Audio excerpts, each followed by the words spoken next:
सुरेश एक 25 साल का नौजवान अपने दादाजी के पुराने बंगले में रहने आया था। दादाजी श्री रघुनाथ एक मशहूर इतिहासकार थे। उनकी मृत्यु अचानक इसी बंगले के एक रहस्यमय कमरे में हुई थी। लोग कहते थे कि उस कमरे में एक काला जादू वाला शीशा है जिसमें से कुछ बुराई की परछाई निकलती है। सुरेश के दोस्त रमेश और निशा उससे मिलने आए। तीनों एक साथ उस रहस्य को सुलझाने का फैसला करते हैं। रमेश और निशा ने सुरेश को डराया, भाई ये सब छोड़ दे, यहाँ कुछ तो गड़बड़ है। लेकिन सुरेश ने उन्हें समझाया, मेरे दादाजी ने अपनी पूरी जिंदगी इसी रहस्य को सुलझाने में लगा दी, मुझे इसे पूरा करना है। रात का गहरा सन्नाटा चारों तरफ फैल चुका था। बंगले में हर तरफ अजीब सी आवाजें आ रही थीं, जैसे दीवारों के अंदर कोई फुसफुसा रहा हो। तीनों ने उस कमरे की तलाश शुरू की जिसकी चाबी किसी को नहीं मिल रही थी। घंटों की तलाश के बाद उन्हें एक पुरानी डायरी मिली जिसमें उस कमरे का नक्शा बना था। नक्शे के मुताबिक कमरा बंगले के सबसे गहरे हिस्से में था। डायरी में एक नोट भी था, सिर्फ उस दिन दरवाजा खुलेगा जब पूर्णिमा की रात होगी और उस पर सूरज की पहली किरण पड़ेगी। तीनों ने घड़ी देखी, अगली सुबह पूर्णिमा थी। उन्हें इंतजार करना था। आधी रात को अचानक बंगले के दरवाजे पर जोर जोर से कोई खटखटाता है। तीनों डर जाते हैं। सुरेश ने हिम्मत करके दरवाजा खोला, लेकिन बाहर कोई नहीं था। सिर्फ तेज हवा के झोंके थे जो डरावने गाने की तरह लग रहे थे। अचानक रमेश ने एक पुरानी तस्वीर देखी जिसमें सुरेश के दादाजी एक अजीब से कपड़े पहने हुए एक शीशे के सामने खड़े थे। वह शीशा उसी तरह का था जैसा कहानियों में बताया जाता था। तस्वीर में एक और रहस्य छिपा था। दादाजी के हाथ में एक चाबी थी। निशा ने ध्यान दिया कि चाबी का डिजाइन बहुत अजीब है और वह चाबी तस्वीर में ही छिपी थी। तस्वीर को ध्यान से देखने पर पता चला कि चाबी तस्वीर के ही अंदर थी। तीनों ने तस्वीर को तोड़ दिया और उन्हें चाबी मिल गई। यह एक लोहे की बनी हुई पुरानी चाबी थी।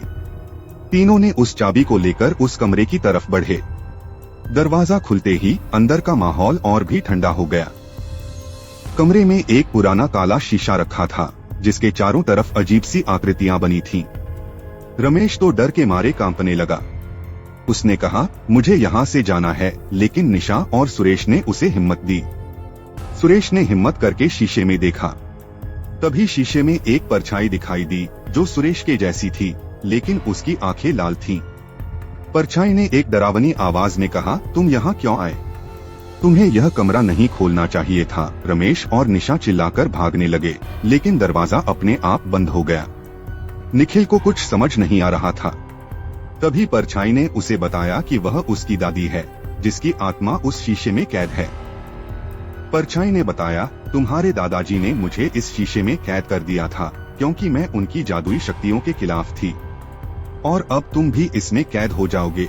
सुरेश डर जाता है और चिल्लाने लगता है।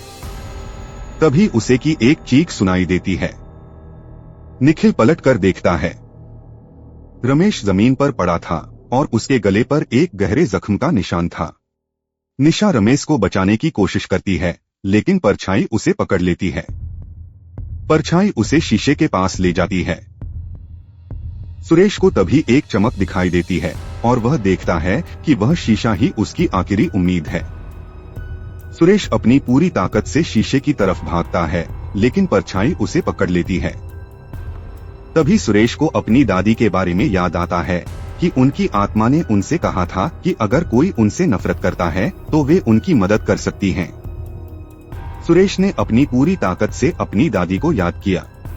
तभी एक रोशनी चमकती है और परछाई डर जाती है। दादी ने बताया, यह शीशा एक काला जादू वाला शीशा है। अगर तुम इसमें अपनी नफरत और गुस्से को डालोगे तो यह तुम्हें आजाद कर देगा। सुरेश ने अपनी पूरी नफरत और गुस्से को शीशे में डाला। शीशा चमकने लगता है और सुरेश की परछाई उससे अलग हो जाती है। सुरेश ने उस परछाई को अपनी नफरत से हरा दिया।